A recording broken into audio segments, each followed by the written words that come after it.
kami dengan berat hati ingin menyampaikan kepada kamu bahwa dokter-dokter semua sudah berkumpul dan mereka bermusyawarah bagaimana jalan keluarnya. Tidak ada jalan keluar kecuali dipotong kaki kamu. Kalau tidak, kami akan menangis karena ulama kami hilang. Ulama kami akan wafat. Ulama kami akan meninggalkan kami. Lebih baik dipotong, wahai Urwah. Saya akan ceritakan kepada kalian satu kisah yang menarik. Kisah seorang tabi'in, namanya Urwah ibnu Zubair. Siapa namanya? Urwah ibnu Zubair. Catat itu, ilmu itu dicatat. Urwah ibnu Zubair ibn al-Awam. Ada papan tulis nggak? Papan tulis ada nggak? Ada. Sahabat Nabi ini, seorang tabi'in bernama Urwah ibnu Zubair ibn al-Awam. Seorang tabi'in yang terkenal. Bahkan beliau adalah orang yang pertama kali menulis sejarah Rasulullah SAW. Jadi kalau kalian ditanya siapa penulis pertama kali sejarah baginda Rasul, beliau bernama Urwah ibnu Zubair ibn al-Awam. Urwah bin Zubair bin Awam, anaknya sahabat yang bernama Zubair bin Awam. Mungkin kalian pernah dengar sahabat Nabi namanya siapa? Zubair bin Awam, termasuk 10 orang yang Rasulullah katakan termasuk daripada ahli syurga. 10 orang termasuk daripada ahli syurga. Rasulullah mengatakan Abu Bakar fil jannah, Umar fil jannah, Uthman fil jannah, Ali fil jannah. Rasulullah yang mengatakan Abu Bakar kamu di syurga, Umar kamu di syurga, Uthman kamu di syurga, Ali kamu di syurga, Sa'ad bin Abi Waqqas kamu di syurga, Sa'id bin Zaid kamu di syurga, Abdurrahman bin Auf kamu di syurga. 10 orang Rasulullah SAW sebutkan nama mereka. Hafal atau tidak ahli syurga? Hafal atau tidak? Striker Barcelona siapa namanya? Striker Real Madrid siapa namanya?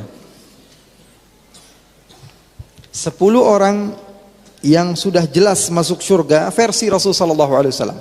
Itu dalam satu majlis. Sebenarnya banyak. Rasulullah mengatakan Bilal bin Rabah sepatunya sudah terdengar di surga. Ada satu sahabat lagi namanya Ukasyah. Rasulullah mengatakan siapa yang mau saya doakan masuk surga? Sahabat mengatakan satu, saya Rasulullah. Anta fil jannah, kata Rasulullah. Saya Rasulullah, kata Rasulullah, kamu di surga. Lalu sebagian lagi mengatakan saya juga ya Rasulullah. Kata Rasulullah, sabaqaka biha Ukasyah, kamu sudah didahului Ukasyah. Rasulullah SAW banyak sekali ya, menyebutkan daripada beberapa sahabat Rasulullah SAW yang menempati surga. Adapun 10 orang itu di dalam satu majlis. Dalam satu pertemuan Rasulullah SAW mengatakan bahwa si Fulan bin Fulan adalah ahli syurga. Siapa yang saya mau sebutkan tadi? Seorang tabi'in bernama siapa? Urwah bin Zubair. Urwah bin beliau ini adalah orang yang pertama kali menulis sejarah Nabi. Dan beliau adalah guru kepada para tabi'in. Beliau punya murid diantaranya Muhammad ibn Shihab Az-Zuhri. Siapa namanya? Al-Imam Az-Zuhri. Kalau kalian kenal ilmu hadis, kalian akan mendengar nama Al-Imam Zuhri. Kalau kalian mengenal ilmu hadis, hadis itu ada dua, ada namanya hadis riwayah, ada namanya hadis dirayah. Kedua-dua hadis tersebut adalah termasuk orang yang pertama kali menulisnya adalah Al-Imam Az-Zuhri atas perintah daripada Umar bin Abdul Aziz. Perintah daripada siapa? Amirul Mukminin Umar bin Abdullah. Di zaman Rasulullah emang nggak ada. Rasulullah ngelarang. Hadis Rasulullah ditulis di zaman Rasulullah SAW, Rasulullah larang. Karena apa? Takut ketuker antara Al-Quran sama hadis. Jadi hadis Rasulullah SAW ramai itu pada masa tabi'in. Urwah ibnu Zubair ini adalah orang yang pertama kali menulis sejarah Nabi Muhammad SAW. Kenapa kok dia bisa tahu banyak sejarah Nabi? Karena beliau banyak meriwayatkan hadis daripada siapa? Daripada Aisyah. Dari siapa? Siti Aisyah. Dan kenapa kok Sayyidatuna Aisyah banyak sekali hadisnya? Beliau termasuk wanita tapi paling banyak riwayat hadisnya karena hadis-hadisnya rata-rata diriwayatkan oleh Urwah yang memang termasuk orang yang pertama kali menyebarkan hadis. Paham atau tidak? Sekarang tahu kan? Kenapa kok hadis Siti Aisyah paling banyak bersama Imam sama siapa? Abu Hurairah. Kenapa? Karena Aisyah memiliki murid-murid yang kreatif. Paham enggak? apapun yang dikatakan gurunya dicatat, disebarkan, di-share.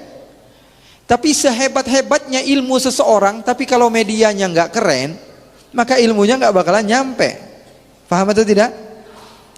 Tapi ilmu seseorang walaupun sedikit, tapi muridnya kreatif, medianya bagus, maka akan lebih menyebar dan lebih manfaat bagi umat. Begitu. Dan Sayyidatuna Aisyah, beliau banyak riwayat hadisnya. Kenapa? Karena beliau memiliki murid yang bernama Urwah. Kok cowok muridnya? Iya, karena Urwah ini punya ibu namanya Asma. Asma ini kakaknya Siti Aisyah. Asma ini kakaknya Siti Aisyah. Berarti Urwah apanya Siti Aisyah? Ponakan. Kalau ponakan bisa masuk rumahnya nggak? Bisa ngobrol nggak? Bisa nanya-nanya nggak? Mahram bukan? Mahram.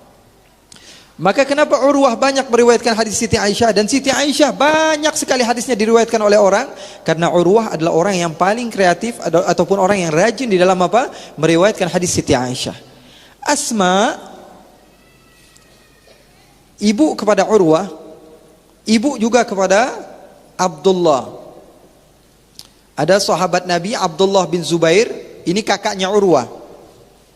Dengar ya, Urwah punya kakak namanya Abdullah, sahabat Nabi. Urwahnya sahabat bukan? Bukan. Karena beliau adalah orang yang terlahir sementara Rasulullah SAW sudah tidak ada. Adapun kakaknya adalah orang yang pertama kali lahir di kota Madinah. Hijrah bersama Rasulullah SAW. Asma, kalian mungkin dengar ketika Rasulullah SAW hijrah bersama Sayyidina Abu Bakar. Asma adalah putri Sayyidina Abu Bakar yang membawakan makanan. Bayangkan ke Goa Thaur, pada saat itu Asma dalam keadaan hamil. Makanya dipuji oleh Rasulullah SAW dan doakan dengan doa-doa yang baik. Anaknya Abdullah ini hidup bersama Siti Aisyah. Saya kasih satu ilmu buat kalian. Kalau sebagian di antara kalian yang sering baca hadis Rasul, mungkin kalian akan dapatkan sebelum nama Siti Aisyah ada tulisan Ummu Abdillah. Baca Arba'in Nawawi, an Ummi Abdillah, diriwayatkan daripada ibunya Abdillah. Padahal Siti Aisyah nggak punya anak. Di dalam Muslim, an Ummi Abdillah, daripada ibunya Abdillah. Siapa? Aisyah binti Abi Bakar As-Siddiq. Ini jarang dijelaskan orang. Ummu Abdillah, siapa ibu Abdillah? Sayyidatuna Aisyah. Memangnya dia punya anak laki-laki? Enggak. Anaknya adalah keponakannya. Abdullah ini keponakannya, tapi sudah seperti anak sama Siti Aisyah. Makanya Rasulullah SAW memanggil Siti Aisyah dengan ibunya Abdullah. Kita tidak sedang membahas Abdullah, kita membahas siapa? Urwah. Berarti kalian tahu sekarang Urwah ini siapa? Keponakannya Siti Aisyah. Dia punya bapak namanya Az-Zubair bin Al-Awwam. Az-Zubair bin Al-Awwam termasuk sahabat Nabi Muhammad SAW yang sudah dijamin masuk surga, yang senantiasa bersama Talha. Ada namanya Talha bin Ubaidillah sama Zubair bin Awam. Kemana-mana berdua ini sahabat Nabi. Hawari Rasulullah SAW. Hawariyunnya Rasulullah SAW. Siapa namanya? Zubair bin Awam. Jadi ini orang hebat atau bukan ini? Urwah. Selain dia seorang tabi'in yang alim, dia punya ibu siapa? Kakaknya Siti Aisyah. Dia punya bapak siapa? Zubair bin Awam. Zubair bin Awam, kakeknya namanya Khuwailid. Terus ini, kakeknya namanya siapa? Khuwailid. Khuwailid ini punya anak selain Awam, dia punya anak juga namanya Khadijah. Khadijah binti Khuwailid. Khadijah binti siapanya Rasulullah ini? Istrinya Rasul sallallahu alaihi wasallam. Berarti Zubair apanya Khadijah? Keponakannya Khadijah. Jadi bapaknya keponakan Khadijah, anaknya keponakan Aisyah. Paham atau tidak? Paham atau tidak? Awam memiliki istri namanya Safiyah. Punya bapak namanya Abdul Muttalib. Abdul Muttalib punya anak juga namanya Abdul. Safiyah sama Abdullah punya anak namanya siapa? Abdullah sama Al-Awam punya anak namanya siapa? Az-Zubair.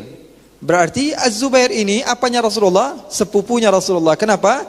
Karena dia putra kepada Safiyah, bibinya Rasulullah. Ini Abdullah punya anak Nabi Muhammad, Sementara Sofia punya anak Zubair. Paham atau tidak? Atau tambah puyeng? Pabalatak merenya. Hah? Pusing ya? Paham ya sekarang ya? Sofia sama Awam menikah. Punya anak siapa namanya? Zubair. Sofia itu adik-beradik sama Abdullah, Awam itu adik-beradik sama Siti Khadijah. Berarti Zubair adalah keponakan Siti Khadijah dan dia sekaligus adalah sepupu baginda Nabi besar Muhammad sallallahu alaihi wasallam.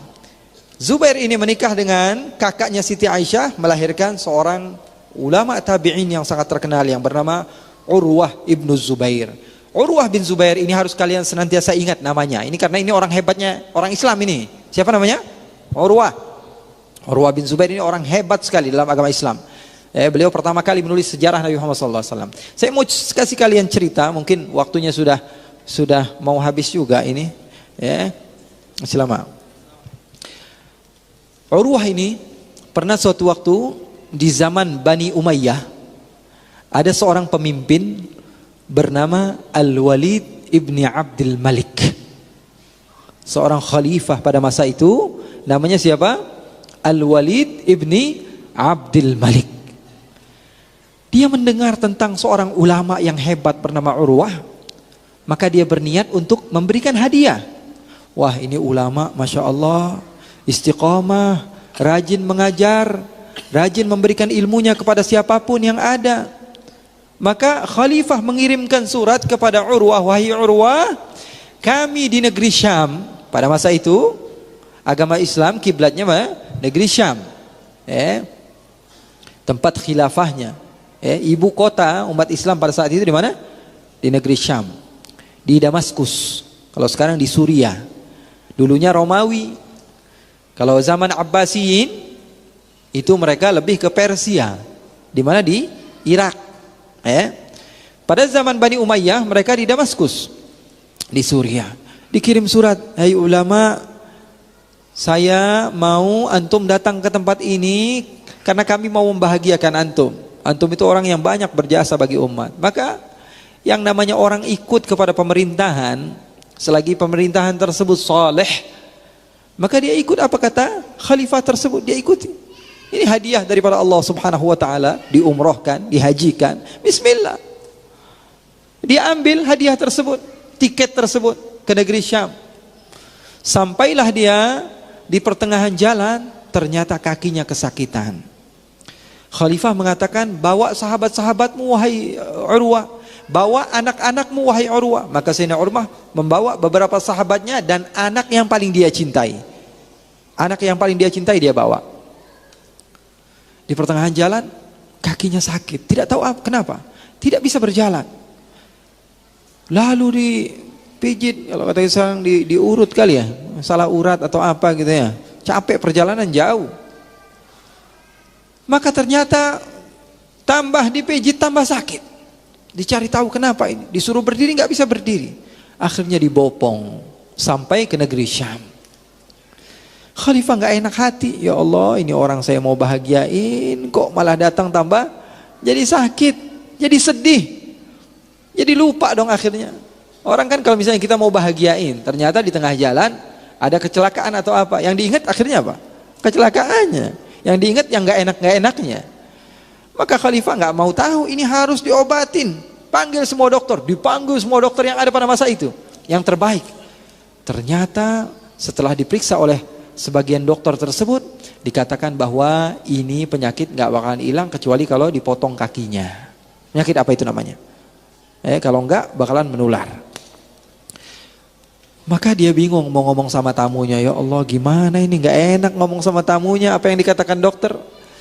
Tapi dia paksakan, ya sudah, wahai Urwah, kami dengan berat hati ingin menyampaikan kepada kamu bahwa dokter-dokter semua sudah berkumpul dan mereka bermusyawarah bagaimana jalan keluarnya. Tidak ada jalan keluar kecuali dipotong kaki kamu. Kalau tidak, kami akan menangis karena ulama kami hilang. Ulama kami akan wafat, ulama kami akan meninggalkan kami, lebih baik dipotong wahai Urwah.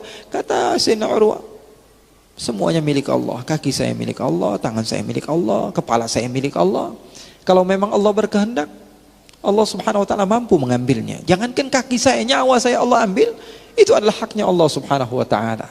Maka sebagian di antara mereka mengatakan, wahai Urwah, nanti malam ketika kamu waktu istirahat, saya akan berikan air sedikit.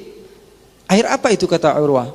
Air tersebut terbuat dari khamr, sehingga kalau kamu minum, kamu akan melupakan bahwa kami telah memotong kaki kamu. Dibiusnya dengan benda yang haram. Kata Urwah, saya tidak akan pernah mau hal tersebut. Walaupun nyawa saya diambil, lebih baik nyawa saya hilang dibanding saya minum sesuatu yang dimurkai oleh Allah. Maka sebagian lagi mengatakan, bagaimana jalan keluarnya kalau begitu? Apakah kami langsung potong? Kamu pasti akan kesakitan. Maka kata Urwah, nanti malam di saat manusia semuanya sudah sepi, saya akan sholat. Ketika saya sedang khusyuk di dalam sholat saya, kalian boleh tarik kaki saya dan potong kaki saya. Maka mereka mengikuti apa perintah Urwah. Beliau pun memulai takbirnya. Ketika itu beliau sudah berusia dan kitab-kitabnya sudah menyebar di mana-mana. Ilmunya sudah bermanfaat luar biasa. Sudah sepuh. Maka beliau pun memulai sholat. Ketika beliau sujud, lama sekali sujudnya. Para dokter tahu kalau ini kesempatan untuk memotong kakinya. Maka ditariklah kaki Urwah lalu dipotong. Dan Sayyidina Urwah tidak merasakan sedikit pun dan tidak membatalkan sholatnya. Karena hatinya sudah bersama Allah. Orang itu kalau lagi asik sama orang yang dia cintai, dia nggak ingat kanan, nggak ingat kiri, nggak ingat depan, nggak ingat belakang. Betul atau tidak? Kalau lagi asyik dengan sesuatu, lagi main game misalnya, ibunya manggil, bapaknya manggil, nggak kedengaran sudah. Ada telepon malah dimatiin teleponnya. Betul atau tidak? Udah nggak ingat sama yang begituan, lagi fokus sama satu hal. Sayyidina Urwah mengajarkan kepada kita kalau fokusnya beliau kepada Allah. Beliau pun meneruskan sholatnya. Selepas sholat beliau melihat darah yang banyak sehingga beliau pun pingsan. Pingsannya kapan? Setelah sadar. Selepas sholat baru beliau pingsan. Tidak bangun-bangun sampai pagi. Anaknya bermain-main di luar. Ketika sedang bermain, ternyata anaknya bermain sama kuda milik raja. Kudanya tersebut menendang kepala anaknya sehingga anaknya tersebut terjatuh, dan ketika dilihat ternyata anaknya sudah meninggal. Anak yang paling dicintai Sayyidina Urwah meninggal. Lagi main sama kudanya raja, meninggal anaknya. Bingung ini raja. Ya Allah, belum kelar atu lagi. Gimana ngomongnya ini sama Urwah? Mau ngomong kakinya udah hilang aja kami takut. Ini mau diajak senang-senang atau diajak untuk disiksa datang ke negeri Syam. Akhirnya apa? Bingung raja. Setelah Sayyidina Urwah memakai tongkatnya, dia duduk. Raja tersebut mengatakan, azzamallahu ajrak. Semoga Allah subhanahu wa ta'ala melipat gandakan pahalamu, hai Urwah, dengan kesabaranmu yang luar biasa. Kakimu sudah hilang, dan saya ingin mengabarkan kepadamu satu kabar yang lebih menyakitkan. Apa itu, kata Urwah? Sesungguhnya anakmu telah tiada. Inna lillahi wa inna ilaihi raji'un. Beliau hanya mengatakan itu. Inna lillahi wa inna ilaihi raji'un. Ma a'zamak. Alangkah mulia engkau ya Allah. Alangkah dermawan engkau ya Allah. Engkau memberikan aku 7 anak, kau ambil 1 dan kau sisakan 6 untukku ya Allah. Hakmu semua ya Allah, akan tapi engkau memberikan aku jumlah yang lebih banyak daripada yang seharusnya aku dapat. Subhanallah, rahmaka ya Rabb. Alangkah banyak karuniamu kepada aku ya Rabb. Akhirnya raja pun melihat kebahagiaan Sayyidina Urwah ketika mendapatkan kebaikan, keburukan, dan dia tahu itu semuanya dari Allah. Maka dia dengan lapang dada. Datang seorang yang buta, duduk di samping Sayyidina Urwah. Sayyidina Urwah bertanya kepada Amirul Mukminin, ya Amirul Mukminin, siapa orang tua ini? Kata Amirul Mukminin, ini orang yang setiap sore kalau duduk sama saya bikin saya senang. Siapa dia? Nampaknya dia dari orang-orang yang miskin. Umumnya orang yang miskin ngomong dari dalam hati, gak dibuat-buat omongannya. Orang yang tidak memiliki apapun. Apa keutamaan dia? Kenapa wajahnya seperti ini? Kenapa dia bisa dekat dengan wahai Amirul Mukminin? Kata Amirul Mukminin, wahai Sayyidina Urwah, apakah boleh aku memberikan pertanyaan kepadanya? Kenapa dia bisa mendekat kepadaku dan dia bisa menjadi penasehat kepadaku? Maka kata Sayyidina Urwah, oke, tanyakan. Maka ditanyakan, wahai si buta, kamu ceritakan kepada Urwah apa yang kamu telah lalui daripada pedihnya kehidupan. Maka dia pun menceritakan, wahai Urwah, saya ini orang asli Syam, saya ini orang asli Romawi. Saya ini dulu termasuk donaturnya kerajaan. Bapak-bapaknya Al-Walid Ibn Abdul Malik. Harta saya banyak, tidak terhingga, sehingga saya adalah orang yang paling terpandang di tempat ini. Tapi di satu malam Allah subhanahu wa ta'ala berikan banjir yang begitu besar, sehingga jangankan harta saya, istri saya, anak saya diambil semua oleh banjir tersebut. Saya orang kaya raya, wahai Urwah. Tidak ada manusia satupun di tempat ini kecuali semuanya pernah mendapatkan kebaikan saya. Tapi Allah berkehendak di satu malam Allah turunkan banjir, sehingga semua harta saya, anak-anak saya semuanya telah habis. Semuanya telah meninggal, harta saya tidak tersisa sedikit pun kecuali 2. Anak saya yang masih berusia kurang dari 1 tahun, sama unta saya. 2 itu saja. Maka saya melihat anak saya melihat unta saya ambil anak saya letakkan di bawah pohon, kemudian saya ingin mengejar satu-satunya harta saya, yaitu unta. Ternyata unta tersebut menendang mata saya, sehingga mata saya tidak nampak, dan saya melihat anak saya dan saya tidak tahu bagaimana cara menyelamatkan anak saya. Ternyata anak saya sudah dimakan serigala. Mata saya hilang, anak saya hilang. Begitulah cara Allah mendidik saya. Sayyidina Urwah bertanya, lalu setelah kamu dapatkan kepedihan itu semua yang tidak saya dapatkan pada saat ini sekalipun, apa yang kau ucapkan? Maka orang tua tersebut mengajarkan kepada saya pribadi. Beliau mengatakan, alhamdulillah, segala puji bagi Allah, karena Allah memberikan kepada saya 2 hal. Lisanan dzakira wa qalban amira. Hati yang senantiasa bersyukur kepada Allah, dan lisan yang senantiasa berzikir kepada Allah. Itu harta di atas harta yang telah saya miliki.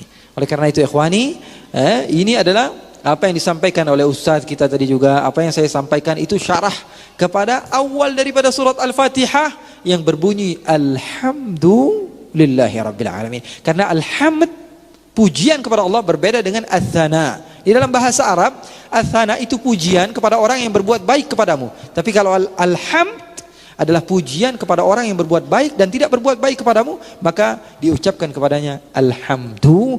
Dan alhamdu menggunakan alif lam yang artinya listighraq. Artinya apa? Semua bentuk pujian hanya milik Allah subhanahu wa ta'ala, dan tidak ada siapapun yang dipuji atas kebaikan atau keburukan kecuali Allah subhanahu wa ta'ala. Yang baik datangnya dari Allah, yang buruk datangnya dari kita, dan segala sesuatu itu adalah ciptaan Allah. Akan tapi Allah senantiasa dipuji daripada hal yang menurut kita baik atau buruk sekalipun, dan insyaallah ini menjadi manfaat bagi kita semua. Amin ya rabbal alamin.